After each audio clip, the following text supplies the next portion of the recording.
Hello everyone and welcome into the Live by Faith app. I'm so glad that you chose to join me tonight as I have an exciting topic. So once again, thank you to all those who are watching the replay.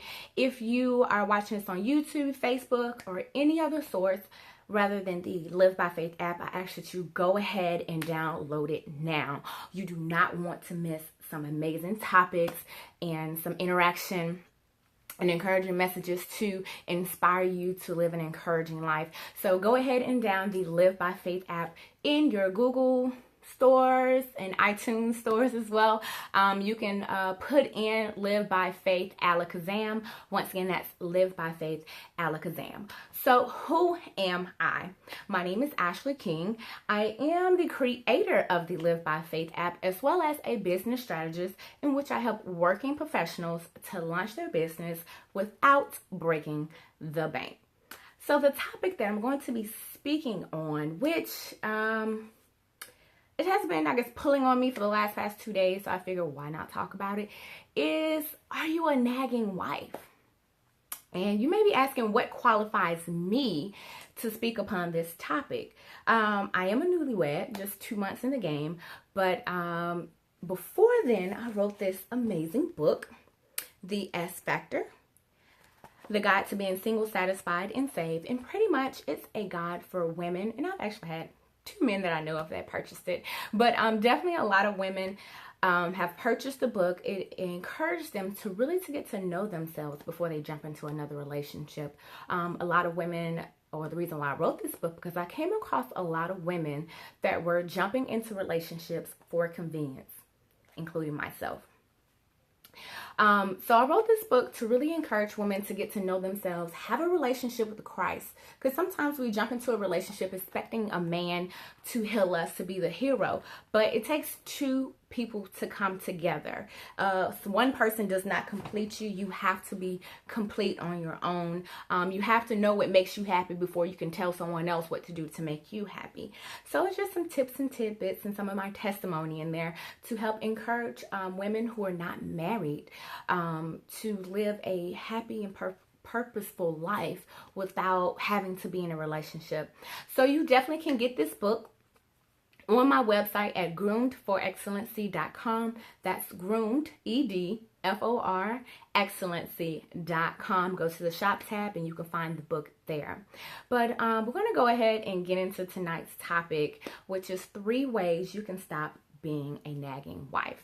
And so, like I said, I'm only 2 months into the game, but I have been talking to some other women who perhaps are like 6 months married, a year or 2 in marriage, and they're perhaps having some problems.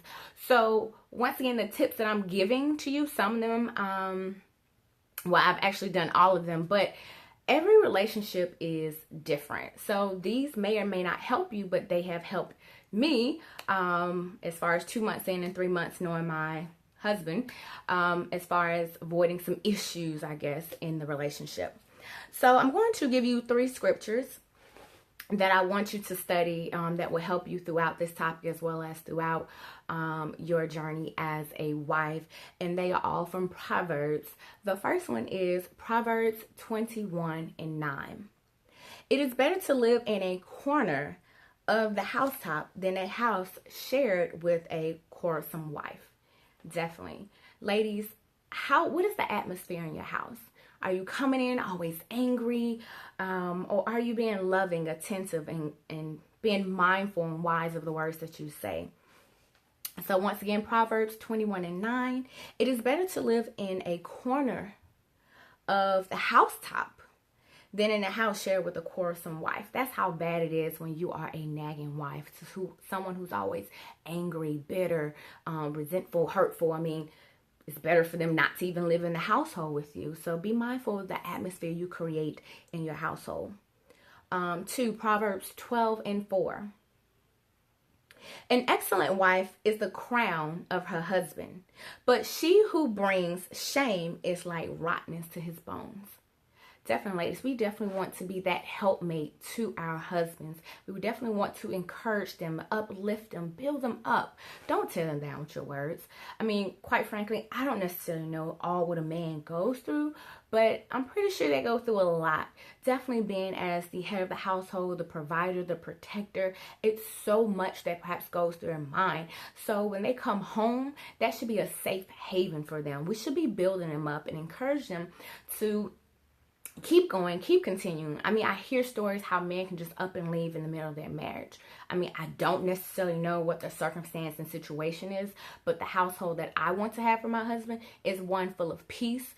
Even for myself, when I've had a rough day at work, I don't feel like coming home arguing or dealing with any issues that perhaps could be avoided.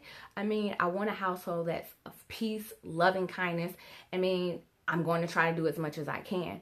So when I walk through the door, I try to leave everything that I can, especially work. I try to leave all those troubles at the door.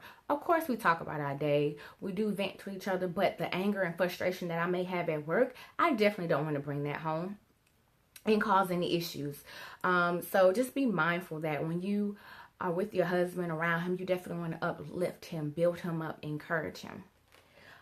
In Proverbs 14:1. The wisest of women builds her house, but folly with her own hands tears it down. I'm going to say that again. The wisest of women builds her house, but folly with her own hands tears it down. Pretty much a wise woman, she builds her house up, definitely with her kids. I mean, I've seen women, I don't know what the situation is, but the way they talk to their significant other or their children is like full of anger, full of resentment. And just be mindful. I mean, words do hurt. They can hurt. So definitely be mindful of the words you say and how you say them. So I want to go ahead and kind of jump into those 3 topics that I have, or 3 ways you can stop being a nagging wife. So 1, I want to define what nagging is. Here it says constantly harassing someone to do something, or even like a nagging pain, persistently painful or worrying. Ladies, are you perhaps harassing him to do something over and over again? Are you that persistent pain that when he thinks about going home, he's like, you know what, I don't even feel like going home. I'm going to stay out a little bit later because I don't feel like hearing her mouth. What is the atmosphere that you set for your home? I want you to think about that. Are you nagging? Are you being encouraging, uplifting? Are you making it joyful for him to come home? Or when he comes home, he has to deal with another issue, complaining, this wasn't done, this ain't done, you ain't no good, I'm tired of this. Ladies, what is the atmosphere that you're setting for your home? Okay? So number 1, choose your words wisely. Okay? 1 Thessalonians 5:11 states, encourage one another and build each other up. So it goes back, are you building up your man?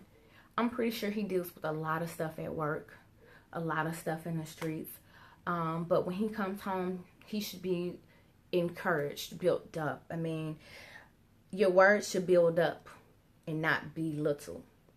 Your words should be sincere and not sarcastic. I mean, I just want to give you an example. One thing. You know what? You need to get your behind up off the couch and take out the trash. Does it sound like you? I know I perhaps could be, but I'm working on that. So how about this? Babe, you know, I know you're watching the game, and it would really mean a lot to me if you could go ahead and take the trash out right quick so I can go ahead and get dinner started. How are you positioning your words?